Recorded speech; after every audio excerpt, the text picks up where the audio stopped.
Deux petites plaies typiques d'une morsure de serpent. Gina s'est fait surprendre sur un sentier il y a 3 mois. La douleur n'est toujours pas partie. Il m'a mordu, mais je ne l'ai pas vu. Je pensais que c'était un bout de bois. J'ai regardé et j'ai vu que le sang coulait. On a dû me porter chez moi car je ne pouvais plus marcher.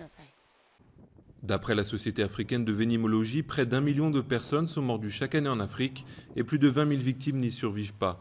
Sur l'île de Soga, dans l'archipel sauvage des Bijagos, en Guinée-Bissau, on trouve des vipères, des cobras ou encore de redoutables mambas qu'on appelle ici kakuba.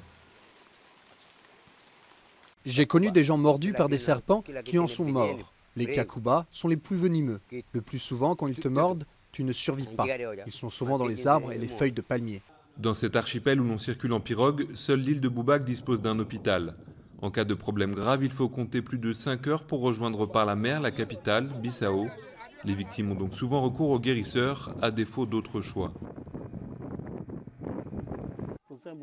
Les victimes vont souvent sur l'île de Formosa, qui est réputée pour ses guérisseurs.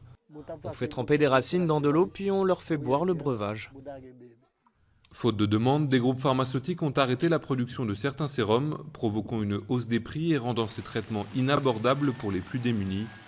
L'OMS espère aujourd'hui susciter l'intérêt de nouveaux laboratoires pour le marché africain, dont le potentiel s'estime à 40 millions d'euros.